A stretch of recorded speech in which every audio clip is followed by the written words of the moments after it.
हिंदू राष्ट्र, हिंदू राष्ट्र, हिंदू राष्ट्र। दोस्तों, भारत में तमाम जो हिंदू लोग हैं, हिंदू संगठन है, उनके द्वारा बार बार सुनते होंगे कि भारत को हिंदू राष्ट्र घोषित किया जाए, हिंदू राष्ट्र घोषित किया जाए।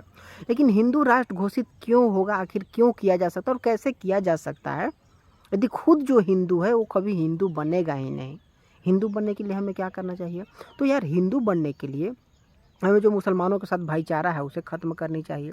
आज हम जो हिंदू मुस्लिम भाई भाई का जो समर्थन है वो आज भी हम करते आए हैं, तथा हमने आज तक इतना कैंपेन चलने के बावजूद भी, इतना बाइकॉट चलने के बावजूद भी, इतना लोगों को जागरूक करने के बावजूद भी आज जो हिंदू लोग हैं वो मुसलमानों के साथ बाइकॉट करना नहीं शुरू किया, उनका बहिष्कार अभी तक करना शुरू नहीं किए हैं।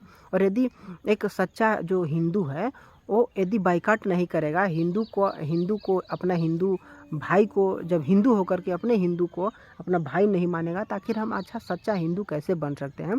आज भी हम मुसलमानों के साथ व्यापार कर रहे हैं, आज भी हम उनके साथ भाईचारा में रह रहे हैं, आज भी हम उनके हर बात को मान रहे हैं, आज भी हम उन पर आंख बंद करके भरोसा कर रहे हैं। तो आखिर हमारा जो देश है वो हिंदू राष्ट्र कैसे बन सकता है यदि हम हिंदू बने ही नहीं? और यदि प्रधानमंत्री के द्वारा और किसी भी के द्वारा यदि भारत को हिंदू राष्ट्र घोषित कर भी दिया जाएगा तो क्या हम उसका अचार डालेंगे? लेकिन आज आप देख रहे हैं कि किस तरह से जो उनका रवैया है, जो हमारे प्रति, हिंदुओं के प्रति, जो किस तरह से उन लोगों के द्वारा काम किया जाता है। एक मुसलमान यदि कोई भी चीज़ खरीदने जाता है तो सबसे पहले मुसलमान मुस्लिम दुकान को खोजता है। यदि उसे मुस्लिम दुकान ना मिले तब जाकर के वो मजबूरी में हिंदुओं के पास सामान खरीदता है। लेकिन हमारे में वैसी सिचुएशन है ही नहीं। हम तो कभी उनका बाइकआउट किए ही नहीं, हम उनका कभी बहिष्कार किए ही नहीं।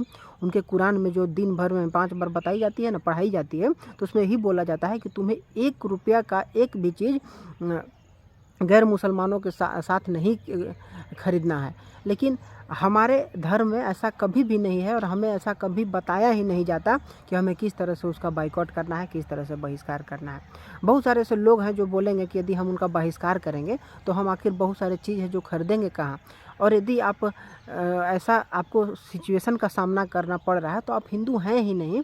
यदि आपको ऐसी सिचुएशन का सामना करना पड़ रहा है तो आप उसके जगह पर लोगों को धन इकट्ठा करके, चंदा एकत्रित करके लोगों को दुकान खुलवा सकते हैं। यदि आपको पंचर का दुकान नहीं मिल रहा है तो आप पंचर की दुकान हिंदुओं के हाथों में दे सकते हैं, उसे खुलवा सकते हैं। बहुत सारे ऐसे मैकेनिक लोग हैं जो ऐसा काम करते हैं, लेकिन हमने ऐसा कभी प्रयास किया ही नहीं, क्योंकि हमें मतलब ही नहीं है कि हमारा पैसा जो है वो हमारे गले काटने के लिए, गले काटने वालों को ही दे रहे हैं या अपने भाइयों को दे रहे हैं। कभी हमने ऐसा सोचा ही नहीं और हम आंख बंद करके जितना चाह रहे हैं उतना लुटा रहे हैं और हम जिसे चाह रहे हैं उसे दे रहे हैं। और हमने कभी सोचा ही नहीं कि हम अपने हिंदू भाइयों को दे रहे हैं, मुसलमान को दे रहे हैं, और कभी हमको इनसे मतलब ही नहीं।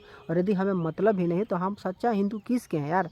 कि जब हमें अपने धर्म के बढ़ोतरी के लिए, हम अपने जो धर्म है उसको बढ़ाने के लिए, उसे मजबूत करने के लिए, उसे जागरूक करने के लिए जब हम धन एकत्रित करेंगे ही नहीं, हम जब प्लान तरीके से काम करेंगे ही नहीं, तो आखिर हम हिंदू किस बात के हैं?